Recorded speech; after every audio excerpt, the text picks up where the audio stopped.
Early, is this all right? Hey, they should be on Wolfpack time, right? Well, let's start with a recap of the win over Virginia. Always great to get a win on the road, and especially a conference win at that, and found a way to overcome an inspired team. Had a good crowd noise. We definitely had to deal with some injuries that, fortunately for us, aren't long term, but definitely played a part in the game, and battled and found a way to win. I think Tony Elliott's doing a nice job there. They played hard. They had a good plan. We had to play in the rain, and so there was a lot of things going on. With all that, I think there's a lot of things that we did well, and obviously there's always things you have to do better. Offensively, loved the way that we finished the first half. Thought that was a huge drive to get that score, and then to be able to score at the end of the third quarter, score again, obviously to win the game. We were 100% in the red zone. I thought we caught the football better offensively and in some tough conditions at that. Some negatives, playing on the road in the rain for Coop, first time as a center in that situation. I thought he did a really good job snapping the football, but there were some things on the line of scrimmage that he can do better and will. It was a great experience for him. But there were some good pressures and line stunts and movements. And it wasn't that schematically they were doing anything. I think for us, fundamentally, we need to be better at picking up some of those things with our footwork, our eyes, where we fell short. I thought Brennan did a good job getting out of some things and helping us with his legs, but to make it easier on him, fell short of our goals scoring wise. The one drive where we threw the pick definitely was a drive we could have got points on, and that would have helped quite a bit in that game. Defensively, I thought we did a really good job against their run game, held their tailbacks to less than 3 yards a carry. D-line, I thought, did a tremendous job penetrating, disrupting, playing the backside cut blocks that they run with their stretch scheme, setting edges. Caden Fordham, I thought him and Peyton were very active at linebacker. I thought CJ Clark played his best game of the year to date. We were good on third down, had two really critical interceptions, both exceptional plays. The tip back from Bishop, Fitzgerald, and then the effort diving interception on that play by Sean Brown was a tremendous play. And then Aiden White's play down in the red zone. They caught us in a 3-deep zone blitz and ran 4 verticals, a great play call by them.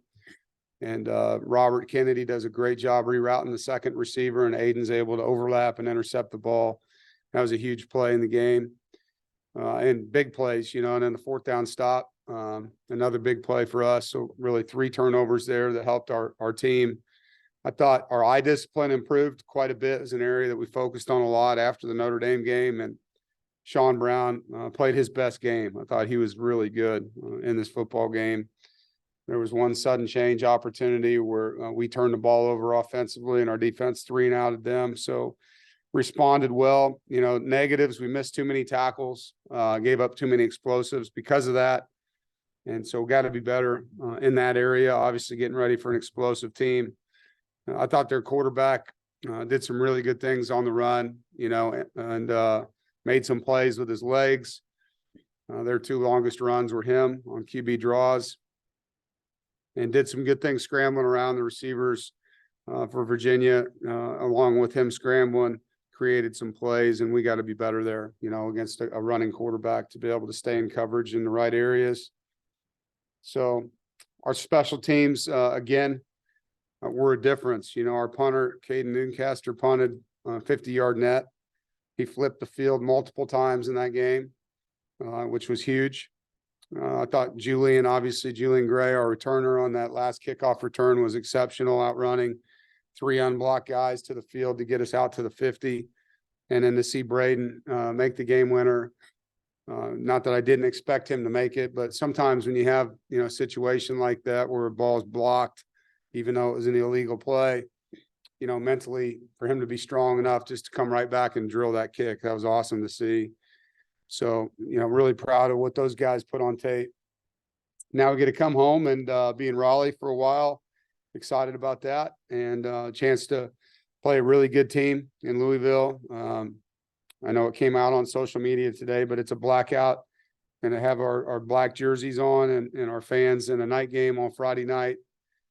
Hopefully we'll have a game without rain, and really need the crowd behind us in this one. Going up against a top offense in the ACC. They lead the ACC in scoring offense, rushing offense, passing offense.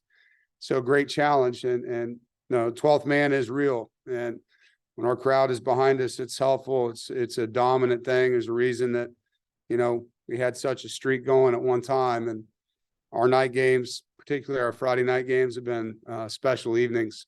And so looking forward to having a wild, rowdy crowd that is doing the right things for our football team and making life hard on the opponent.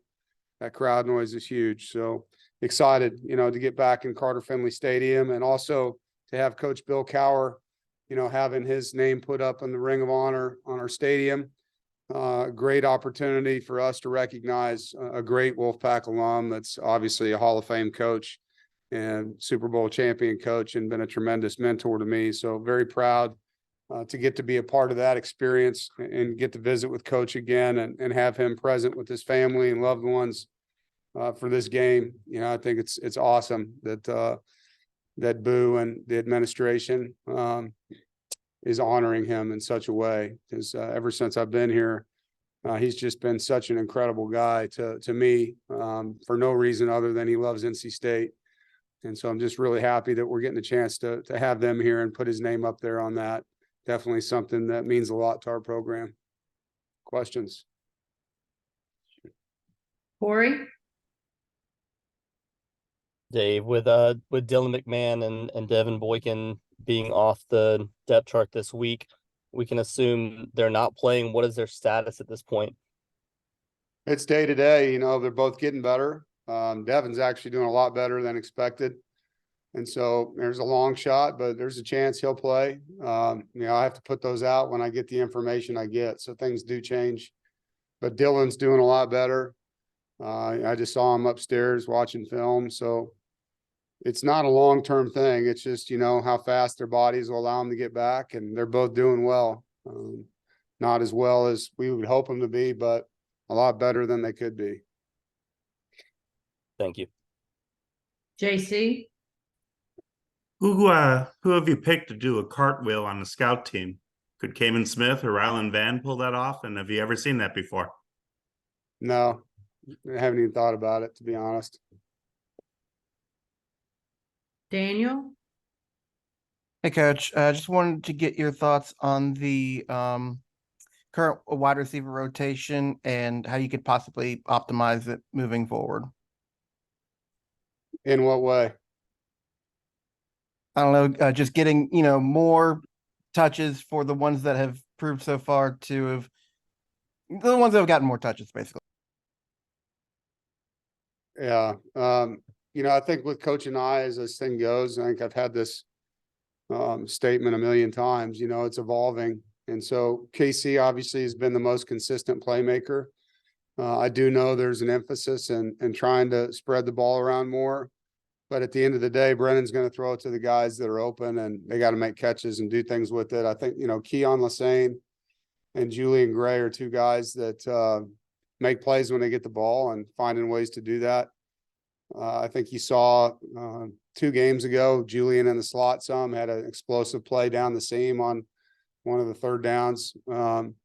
So as this offense grows and these guys learn more and more, you'll see that. But again, it's in progress, I think, is the best way to say it. And you got some guys that are trying to get in different spots on the field with Coach and I's system. And I think there's just a chemistry that's growing and growing as this thing goes.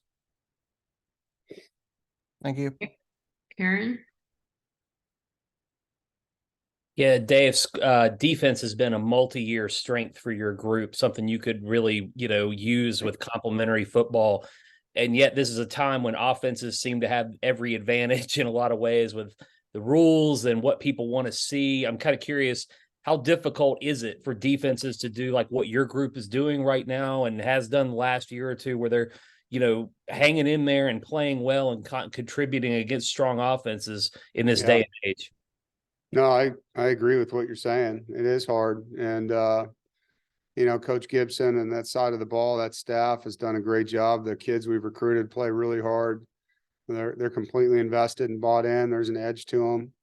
There's an attitude to them. They like challenges too. I think they're really excited to play this Louisville offense because of what they've done. They've got a good scheme. They've got good players. They play fast. And so, games like this as a defense, it's a challenge and it's also exciting, to go out there with that opportunity to do something other teams haven't done well. But yeah, in college football, you can't touch people much anymore and get away with it. And, the pass interference part of the game is, even in the NFL level, it's very hard, with the way things are being called, and the RPO game is what it is. But I think our kids have embraced what they are. They're aggressive. They're not going to let the offense dictate to them. They're going to dictate. They're going to get on the field and be, the aggressor. And I like that, and I think we're doing the best that we can, to make sure that as a defense, we're not allowing someone else to tell us, this is how you're going to play. We're going to play aggressive. And our guys have to play within the rules, obviously, but you learn how to do that, over time. You learn what the refs will allow you to do and not allow you to do. And most of the time you can play that way. Sometimes the refs will get a little bit on, the flag happy side of things, but most of the time, as long as you're doing what they tell you, you can do, you can play with that aggressive attitude and do the right things. Ethan, Hey, Coach. Anthony Belton has been grading out really well over the past couple of weeks, and it looks like he's taken another step forward, especially in pass protection. Just what have you seen out of him so far through 4 games? Yeah, I thought he got last week, I thought was his best game. I thought he finished blocks the way I would hope that he could with his ability. He's very gifted. He tries really hard to improve each week, does a really good job studying film, understands the opponent. And he'll have a challenge this week. Both tackles will to the field. I think Louisville's defensive end number 9 is a really good football player. But Anthony has really helped our football team. He's gotten better, and to his credit, when he hasn't succeeded, he takes it to heart. He looks at it, he understands where he can improve, and he goes to work at it. Noah, Hey, Coach, it seems like Red Hibbler's had a big, impact on your defensive line through the first 4 games. What have you just seen from him coming in and playing well for you? Yeah, I mean, Red's what we were hoping he'd be. He's a really good pass rusher. When we took him, he's a little different size-wise. He's kind of a hybrid guy, but man, has he got a good get off. He can bend. He's got super long arms. So his ability to pass rush in our dime package and to impact the game that way, I mean, he's probably playing 10 to 15 snaps a game, but he's 3.5 sacks, 2 forced fumbles already in the season. And he's a tough kid. He doesn't say a whole lot. He just shows up and works really hard, and he's got a knack for it. So I'm glad he's here. That was what we needed. When we lost Daniel Joseph a few years ago, I felt like that was an area of our defense that could improve, really, him and Levi. That year we had 2 pretty good pass rushers, Levi Jones. And so getting Red in this last recruiting class was what we were hoping he would be, and so far so good. Jaden, Hey, Dave, on Friday, you talked about a desire to kind of pare down the playbook a little bit, and improve in some more specific areas.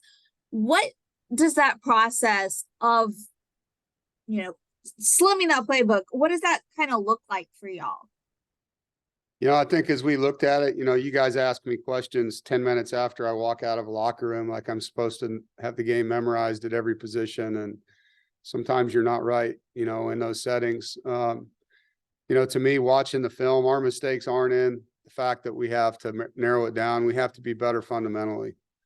And so it's going back to your fundamentals. As an offensive lineman, getting your first step and your second step in the ground, playing with independent feet, your hand placement, your eyes, where we're pointing and protections, just little basic things. One play, a guy does it right, the next play doesn't, he gets exposed. It's fundamental focus And that's really where the emphasis is. It's not necessarily paring it down as much as it is honing our technique and our fundamentals.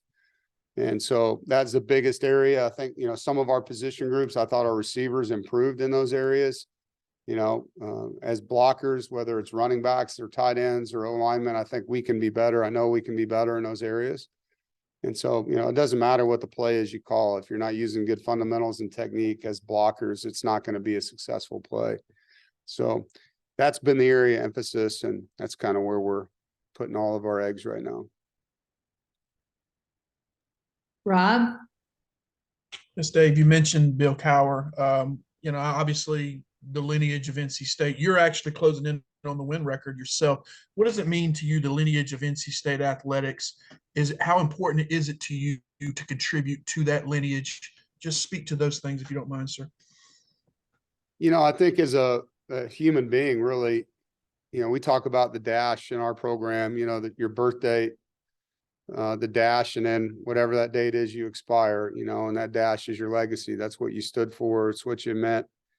It's what you leave behind. And obviously, Coach Cowher has left a tremendous legacy in coaching, you know, and as a player here, as a two-sport athlete, as a mentor in the coaching profession, as now an announcer that does a tremendous job, so respected and looked up to in the profession and amongst peers and people that don't know him, you know, just seeing what he's done and what he meant for the Steelers organization. You know, as far as me, you know, I guess that's not my job to do that. My job is to do the best that I can. And when I don't do exactly what I want, you know, when I fail, is to learn from my failures and just keep grinding and pushing. And I feel like I've done that here. We've evolved, we've improved, we've been consistent. We've graduated a lot of players. We've made an impact in our community. We play tough, hard-nosed football. We don't quit in games. And those are things I'm proud of. There's other things that are unaccomplished here yet. And those are the things I want to continue to strive for. You know, what my legacy will be here, time will tell. But, you know, I think one thing I am proud of is the culture we've created, the consistency that we have, you know, what we stand for, you know, the reputation that we have in the profession and in the state, the way that we treat our players. Those are the things that are meaningful to me. And that's really all I can control. You know, how people look at me from the outside, I don't really know, but I'm going to do the best I can to represent the school that I love and do everything I can to help it achieve, you know, to the highest level that I can. JB, Hey, Dave, appreciate you taking out the time as usual. I wanted to go back to the point that you made about how you want your defense to kind of control the pace of these games and be aggressive. I'm curious to know what you've seen on film so far from Louisville. They've scored 56 points twice this year already, and their offense is rolling. What's it going to take for your defense to control that narrative, like you said, this Friday night? Yeah, it's a tall order, you know. I think their tailback, I mean, obviously he took a return back for a touchdown on us last year. He's a dynamic player as a runner, as a returner, as a ball catcher. Quarterback was tremendous down the field last week. You know, Coach Fromm has got a good scheme. He's got good talent, the receiving core. There's multiple guys that they get the ball to. Obviously, number one is having a special year so far for them. And we've played against several of these guys, so we know, you know, the talent that's there. It wasn't an empty cupboard by any means. There's good skill on that football team. Their center and two guards are tough. But I think, you know, the accuracy that the quarterback threw the ball downfield with is the biggest thing. Like, they're an explosive play offense. They are, and they have explosive players. And they'll take shots, you know. And so you've got to do a good job of staying on top and defending deep balls. And then you have to pressure the quarterback and not just with blitzes, you know. You have to do different things to make it hard for him after the snap and not just let him pre-snap know everything that you're in. And so it's going to be that kind of game. It's a really good offense with good players and a good coach. And, you know, so that's the challenge you love, you know, as coach and players. We got to go up against that and see if we can do our part to make it hard on him. You know, see if he can handle pressure, if he can handle disguise, if he can handle post-snap movement. And then we got to win one-on-ones. There's going to be a bunch of them, whether it's pass rush or it's one-on-one in coverage. you know, we got to make plays. And at the end of the day, the team that makes the most plays is going to have the best day. And so that's the challenge you have. And that's just the defensive side of the ball we're talking about. But yeah, I think, you know, seen Coach Braum for a while, obviously didn't coach against him when he was at Purdue, but have watched his teams over the years, and he's a really good offensive coach. Noah, Kind of touched on it, but does the style of play they play on offense, you know, going downfield a lot, does that put more pressure on a secondary of a defense to kind of play a little bit tighter, knowing that, you know, you're going to be one-on-one and on kind of on an island there? Well, I mean, that depends on the defensive call. You know, as a corner or a nickel or a safety, if we're man to man, then yeah, they're on islands. Sometimes they'll have help over the top. Sometimes they won't. Those are the kind of kids we recruit, though. You know, they want that. And, you know, I think good DBs look forward to the opportunity to be on an island. That's the challenge they want. And, you know, for us, we're not going to put them on it all day long. You know, we're going to mix it and change it up enough where it's not a, here they are one-on-one for 65 plays or 80 plays. We're going to make them earn it. And sometimes you roll the corners up and play help with your safeties. Sometimes you buzz a backer out underneath and bail a corner. Like, there's different techniques that you can do to take some of the stress off of those guys. So it's not every down one-on-one football, you know, and that's what you have to do, you know, in my opinion. And that's why I switched from the 4-2-5 to the 3-3-5. I felt like this defense allows you to do that in the secondary more and still stop the run, you know, to rotate coverage, to disguise coverage, to bring pressures. And when you're playing a team that has a dynamic wide out, to be able to give help when needed. So far it's been great for us, you know, and I think the biggest thing is just the execution within what's going on this week. It's no different than any other offense you play. You know, you got to know what their strengths are, and we're going to know theirs well by the end of the week, and we got to go out and execute. JC, You know, conversely, when you look at how much Louisville's defense has changed, they blitzed everything, it seemed like, last year and had 50 sacks. Do you see this more of a game where you can challenge the offensive line to be more physical? Yeah, they have changed a lot. You know, you're right. They were very aggressive last year, ton of man coverage, ton of pressure, and were very disruptive, created lots of turnovers last year in their defense. They're playing really sound right now. You know, not going to say they're basic. They're not. You know, they do different things and change coverages, and they do have some pressures. But their kids are playing good technique. I think both their corners are good players. I mean, they feel confident about them out there. You can see that in what they're asking them to do. And so, you know, we ask our offensive line, to answer your question, to be physical every week. I mean, that's a staple of our program. I mean, you know, we don't say, hey, guys, this week, take it easy on them. Let's not have any pancakes, you know, like, it's not how we coach. Some weeks you do better than other weeks, you know, and I think for our guys, it's about fundamentals. Said it already, I'll say it again. It doesn't matter if they blitz 60 times or 5 times. It's going to be about our fundamentals and our hat placement, and our pad level, our hands, our feet, and, you know, the demeanor that we want to play with. And so that will never change. And we just need to do a better job of getting the results.